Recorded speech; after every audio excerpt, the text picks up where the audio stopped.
नोंथां मिडियानि मावथि नोंथांमोननो जे दिनै बाहाय national service of science Bodoland university Assam Sahitya Sabha जयै थुनलाइनि गेजेरजों गोरोबलायनाय बिनि सावरायनाय हाबाफारि लादों।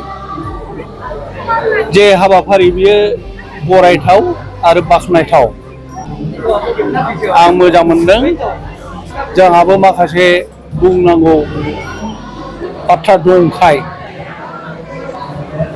बाथ्राया जादों थुनलाइनि गेजेरजों जोंनि गेजेराव माने गोरोबलायनाय बे बाथ्रा बेयो जोबोद गोथौ।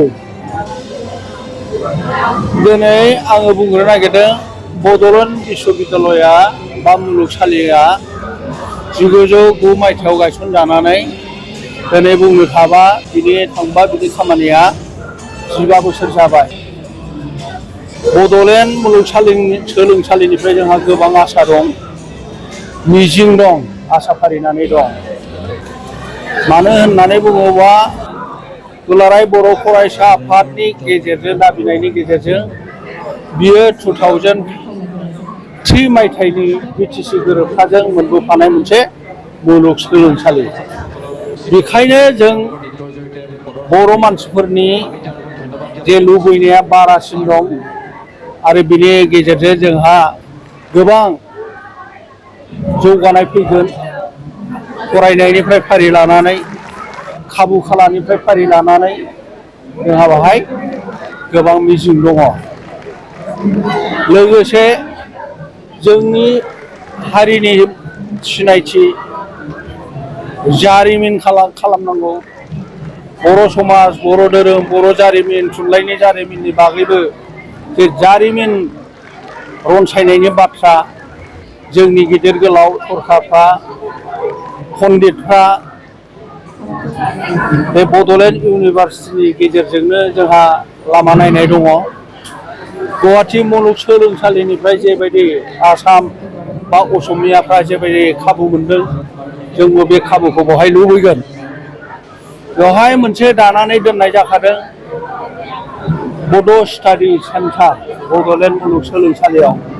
बिनि गेजेरजोंनो जोंनि राव थुनलाइ जौगानायनि, जोंनि जारिमिन जौगानायनि, हारिनि, जोंनि समाजनि जौगानायनि, धोरोमनि जौगानायनि बे फान्डुलिपिफ्रा बिनि गेजेरजों रनसाय जानांगौ आरो जोंनि इयुन जोलैफोरनो जोङो होलांनो हानाय बायदि राहाखौ होनानै थांनांगौ। जे थुनलाइनि गेजेरजों जोङो गोरोबलायनाय। आसामाव गोबां हारि माहारि दङ, सोरबा जौगानाय, सोरबा दाबो जौगायाखै। बेबायदिनो अनजिमा लानानै गोबां हारिहा गोबां अनजिमा दङ।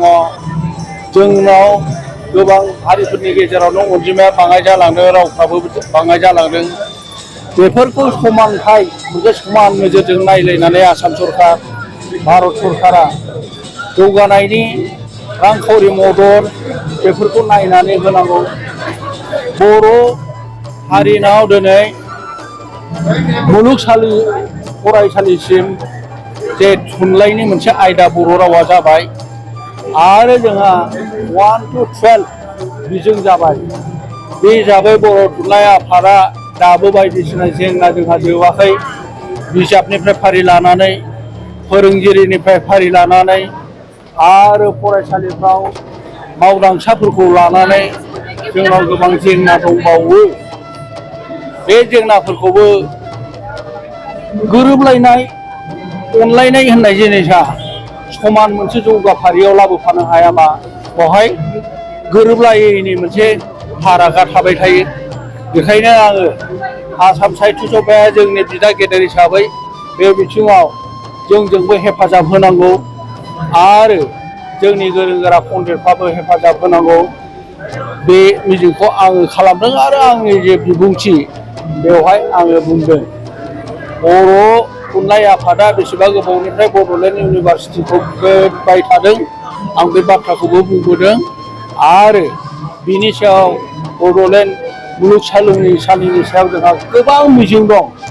जों बयनिबो बे जोंनि बयनिबो मिजिंआ एखे जानांगौ जोङो बाहाय नाजालायनांगौ बेखौनो बुंनानै आङो फोजोबबाय गोजोन्थों। आज विश्वविद्यालय में असम साहित्य सभा और बीटीसी के सहयोग से हम 2 दिवसीय हारमोनी थ्रू लिटरेचर यानी साहित्य से सद्भावना की तरफ का जो कार्यक्रम कर रहे हैं।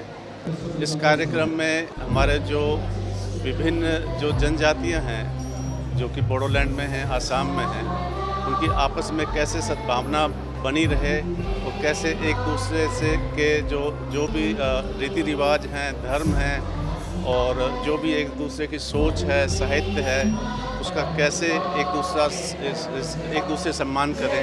तो इसके लिए ये प्रोग्राम का आयोजन किया गया है और ये प्रोग्राम हमारे जो एनएसएस के बच्चे हैं वो ही करवा रहे हैं। और हमने कुछ ही जो है ट्राइब्स को जो उसके अध्यक्ष हैं उनको इनवाइट किया है, क्योंकि ये छोटा सा प्रोग्राम था और हम सभी ट्राइब्स का पूरी तरह से सम्मान करते हैं, नमन करते हैं। और इस प्रोग्राम के ज़रिए हमारे बच्चों को जो कि विभिन्न ट्राइब्स से हैं उनको भी ये सीखने को मौका मिलेगा कि हम किस तरह से साथ में रहें, किस तरह से एक दूसरे का साहित्य हम जान सकते हैं। और इससे विश्वविद्यालय का इंडक्शन प्रोग्राम है उसमें भी कार्य चल रहा है, क्योंकि बच्चा नया आया है तो एक दूसरे के साथ कैसे मिल के रहना है उसमें भी इसको मदद मिलेगा। बाकी विश्वविद्यालय पूरी तरह से आप लोगों के सहयोग से चल रहा है, उसके लिए बहुत बहुत धन्यवाद। Thank you very much. ठीक है।